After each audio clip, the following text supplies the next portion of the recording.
नमस्कार, मैं हूं शशि। आइए झारखंड की टॉप 25 प्रमुख खबर जानते हैं।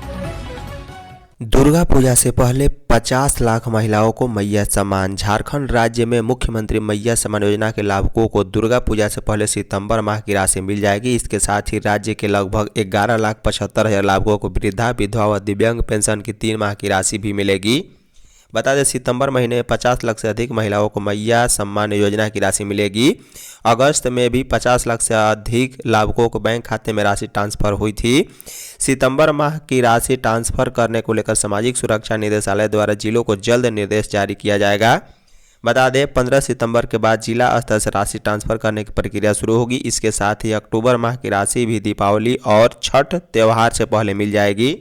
सामाजिक सुरक्षा निदेशालय द्वारा जिलों को नवंबर माह तक के लिए राशि आवंटित की गई है। विभिन्न जिलों को 96 करोड़ रुपए मिले हैं। मैया सम्मान योजना के तहत लाभों को प्रति माह 2500 रुपये दिए जाते हैं। झारखंड में 18 सितंबर तक गरज चमक के साथ बारिश। झारखंड के लिए मौसम विभाग ने येलो अलर्ट जारी किया है। 1 या 2 दिन के लिए नहीं, बल्कि पूरे 6 दिनों के लिए। बता दें, 13 सितंबर से लेकर 18 सितंबर तक के लिए भारत मौसम विज्ञान विभाग ने येलो अलर्ट जारी किया है। कहा है कि 18 सितंबर की सुबह 8:30 बजे तक राज्य में कहीं कहीं गरज और आंधी तूफान के साथ हल्के से मध्य दर्जे की बारिश होगी। कुछ जगहों पर वज्रपात होने की भी आशंका है। मौसम विभाग ने 15 सितंबर के लिए अलग से येलो अलर्ट जारी किया है। इसमें उन जिलों को चिन्हित किया गया है जहां वर्षा और वज्रपात होने की संभावना है। इन जिलों में सिमडेगा, पश्चिमी सिंहभूम, खूंटी, पूर्वी सिंहभूम, सरायकेला खरसावां, बोकारो, धनबाद, गिरिडीह, जामताड़ा, देवघर, दुमका, गोड्डा, पाकुड़ और साहिबगंज जिले में कुछ जगहों पर गरज के साथ वर्षा होने की संभावना है। अंतरप्रांतीय चोर गिरोह के मछली अंसारी समेत 5 गिरफ्तार। बोकारो में ही नहीं, बल्कि झारखंड और बंगाल के कई जिलों में ताबड़तोड़ चोरी की घटनाओं को अंजाम देने वाले अंतरप्रांतीय गिरोह के मुख्य सरगना राजू अंसारी उर्फ मछली अंसारी सहित 5 चोरों को बोकारो पुलिस ने गिरफ्तार कर लिया है। सभी चोरों को बोकारो पुलिस ने शुक्रवार की रात धनबाद के विभिन्न इलाकों में छापेमारी कर गिरफ्तार करने में सफलता हासिल की है। उनकी निशानदेही पर 3,07,600 रुपये नकद के साथ सोने चांदी के जेवरात भी बरामद किए गए। यह जानकारी शनिवार को बोकारो एसपी हरविंद्र सिंह ने कैंप 2 कार्यालय में प्रेस वार्ता में पत्रकारों को दी। मौके पर मुख्यालय डीएसपी अनिमेश गुप्ता भी मौजूद थे। बता दें, गिरफ्तार चोरों में मुख्य सरगना राजू अंसारी उर्फ मछली अंसारी, फयाज अंसारी, आबिद अंसारी, राहुल कुमार वर्मा व रवि रंगराव सिंधे शामिल हैं। इसमें 3 चोरों पर झारखंड और बंगाल के विभिन्न थानों में 99 आपराधिक मामले दर्ज हैं। रिम्स शासी परिषद की बैठक, प्राइवेट प्रैक्टिस पर कार्रवाई। झारखंड के सबसे बड़े सरकारी अस्पताल रिम्स में शनिवार को रिम्स शासी परिषद की बैठक हुई। इसकी अध्यक्षता स्वास्थ्य, चिकित्सा, शिक्षा एवं परिवार कल्याण मंत्री डॉक्टर इरफान अंसारी ने की है। इसमें 16 एजेंडों की समीक्षा की गई। मंत्री डॉक्टर इरफान अंसारी ने कहा है कि वे रिम्स को देश के बेहतरीन संस्थाओं की श्रेणी में लाना चाहते हैं। यह तभी संभव है जब सभी जिम्मेदार अधिकारी और कर्मचारी गंभीरता से अपनी भूमिका निभाएं। सरकारी ड्यूटी के दौरान बाहर प्रैक्टिस करने वाले डॉक्टरों को चिन्हित कर कड़ी कार्रवाई की जाएगी। बहुत जल्द रिम्स में व्यापक बदलाव देखने को मिलेगा। बैठक में निर्णय लिया गया है कि अगली बैठक 9 अक्टूबर 2025 को होगी। इसमें शेष प्रस्ताव पर विस्तार से चर्चा की जाएगी। बैठक में 16 प्रमुख एजेंडों पर गहन विचार विमर्श किया गया। इसमें परचेजिंग में देरी और उससे उत्पन्न समस्याएं, ट्रामा सेंटर की सुविधाएं और खामियां, रखरखाव की व्यवस्था और खराब वेंटिलेटर की स्थिति, आवश्यक मशीनों की खरीद और उपयोग, इलाज की वर्तमान स्थिति और सुधार की रूपरेखा पर भी चर्चा की गई है। विजयादशमी को 100 वर्ष पूरे करने जा रहा स्वयंसेवक संघ। राष्ट्रीय स्वयंसेवक संघ के सह कार्यवाहक रामदत्त चक्रधर ने कहा है कि आरएसएस अपने स्थापना के 100 वर्ष पूरे करने जा रहा है। विजयादशमी के दिन ही नागपुर में डॉक्टर केशव बलिराम हेडगेवार ने संघ की स्थापना की थी। सभी समवैचारिक संगठनों में कार्य करने वाले स्वयंसेवकों के अथक प्रयास से गांव-गांव में संघ पहुंच चुका है। शताब्दी वर्ष में पंच परिवर्तन के माध्यम से सभी लोगों को मिलकर समाज में कार्य करना है। वे शुक्रवार को वनवासी कल्याण आश्रम के प्रांत स्तरीय अखिल भारतीय प्रशिक्षण वर्ग के उद्घाटन सत्र को संबोधित कर रहे थे। 3 दिनों तक चलने वाला यह वर्ग रानी सती मंदिर परिसर में चल रहा है। इसमें देश के सभी प्रांतों से कल्याण आश्रम के प्रांत अध्यक्ष, उपाध्यक्ष, मंत्री, महामंत्रियों को सह अध्यक्ष भाग ले रहे हैं। स्कूलों की पढ़ाई से संतुष्ट नहीं, प्राइवेट कोचिंग ले रहे बच्चे। विद्यार्थियों में स्कूलों में पठन पाठन के अलावा परीक्षा की बेहतर तैयारी के लिए प्राइवेट कोचिंग पर निर्भरता बढ़ी है। स्थिति यह है कि झारखंड के औसतन 39.7% स्कूली विद्यार्थी स्कूल के अलावा प्राइवेट ट्यूशन या कोचिंग का सहारा लेते हैं। केंद्रीय सांख्यिकी एवं क्रियान्वयन मंत्रालय के राष्ट्रीय सांख्यिकी कार्यालय द्वारा कराए गए हालिया सर्वे की रिपोर्ट में यह तथ्य सामने आया है। इसमें यह भी कहा गया है कि प्राइवेट कोचिंग पर ग्रामीण विद्यार्थियों से दोगुना से अधिक राशि शहरों के विद्यार्थी खर्च करते हैं।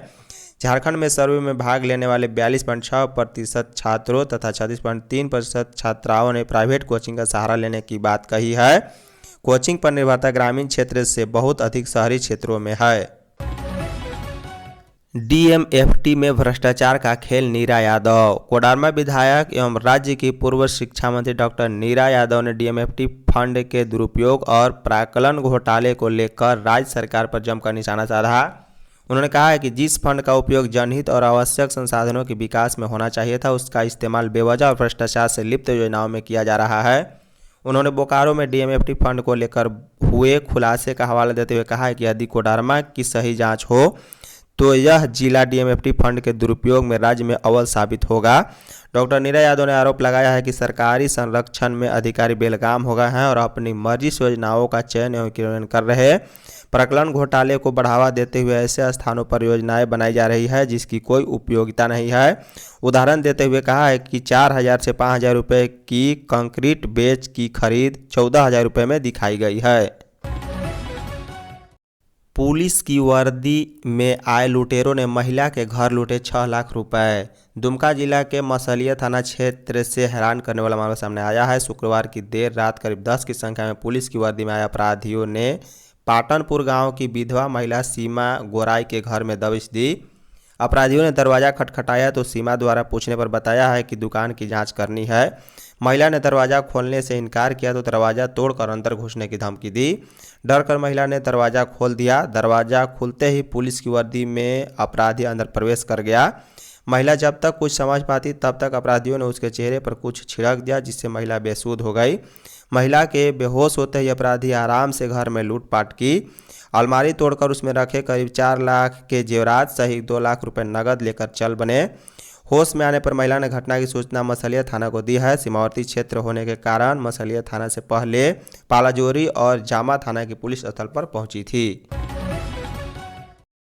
ग्रामीण खिलाड़ियों को सीखने और निखरने को मिले अवसर। झारखंड शिक्षा परियोजना परिषद के प्रेक्षागृह में राज्य के सभी 24 जिलों से आए खेल कोषांग के प्रतिनिधियों की बैठक शनिवार को हुई। बैठक की अध्यक्षता झारखंड शिक्षा परियोजना परिषद के निदेशक शशि रंजन ने की है। इस अवसर पर प्रत्येक जिले के खेल प्रभाग प्रभारी, एपीओ, एडीपीओ और जिला खेल कोषांग के 4 सदस्य उपस्थित रहे। बैठक में निदेशक ने जिला स्तरीय खेलो झारखंड प्रतियोगिता के सफल संचालन और राज्य स्तरीय प्रतियोगिताओं की बेहतर तैयारी को लेकर विस्तृत दिशा निर्देश दिए हैं। उन्होंने कहा कि जिला स्तरीय प्रतियोगिताओं का आयोजन इस प्रकार हो कि ग्रामीण क्षेत्र से आने वाले खिलाड़ियों को सीखने और निखरने को अवसर मिले।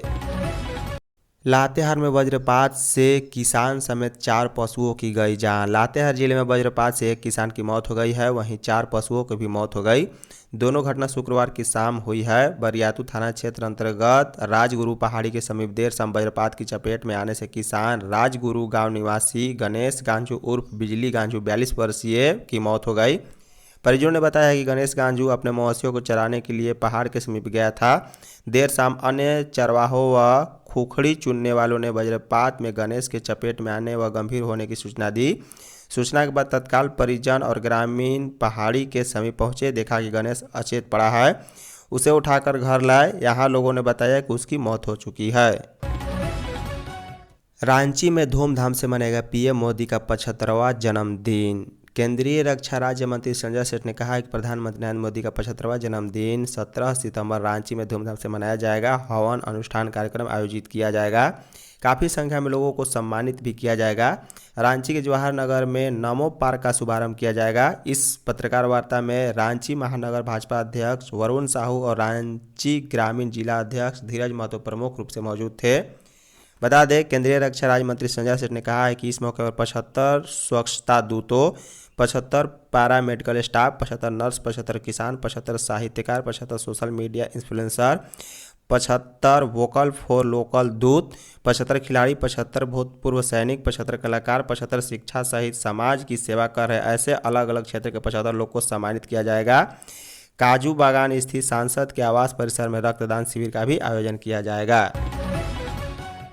सहायक आचार्यों को 16 को मिलेगा नियुक्ति पत्र। इंटरमीडिएट प्रशिक्षित सहायक आचार्यों के बीच 16 सितंबर से नियुक्ति पत्र वितरण प्रक्रिया शुरू हो जाएगी। 16 सितंबर को गोड्डा के 213 अभ्यर्थियों के बीच नियुक्ति पत्र वितरण किया जाएगा। मुख्यमंत्री हेमंत सोरेन अभ्यर्थियों को नियुक्ति पत्र सौंपेंगे। इसके बाद 30 सितंबर के पूर्व बचे 4120 से अधिक अभ्यर्थियों को नियुक्ति पत्र बांटा जाएगा।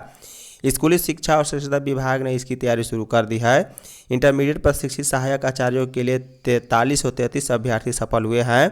इन सभी को राज्य सरकार दशहरा के पूर्व नियुक्ति पत्र सौंपने की तैयारी कर रही है।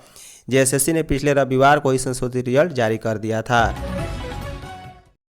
सरकारी शिक्षकों का होगा टीएनए। झारखंड के सरकारी स्कूलों के 1,20,000 शिक्षकों का टीचर नीड असेसमेंट टीएनए किया जाएगा। 7 से 10 नवंबर तक राज्य भर में इसका आयोजन किया जाएगा।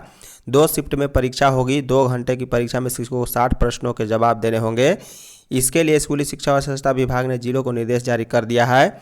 झारखंड शिक्षा परियोजना परिषद के राज्य परियोजना निदेशक शशि रंजन ने सभी डीईओ डीएसी को निर्देश दिया है कि teacher need assessment right to 7 से 10 नवंबर तक चलेगा। हर दिन 2 शिफ्ट में टीएनए आयोजित की जाएगी। पहली पाली 9:30 बजे से 12:30 बजे तक होगी, जबकि दूसरी पाली 2 बजे से 4:30 बजे तक होगी। हर पाली में पहला 30 मिनट उन्मुखीकरण के लिए होगा। देवघर में पुलिस वाहन से युवक की मौत, थाना का घेराव। देवघर के मार्गोमुंडा थाना क्षेत्र के लहरजोर मधुपुर मुख्य मार्ग पर लहरजोरी मोड़ के पास शुक्रवार को पुलिस के वाहन से धक्का लगने से बाइक सवार 2 युवक गंभीर रूप से घायल होने का आरोप लगाकर शनिवार को लोगों ने थाना का घेराव किया। बता दें कि एक युवक 22 वर्षीय रोहित तुरी की शुक्रवार रात ही इलाज के क्रम में मौत हो गई थी। मृतक मार्गोमुंडा थाना क्षेत्र के पहरीडीह गांव का रहने वाला था।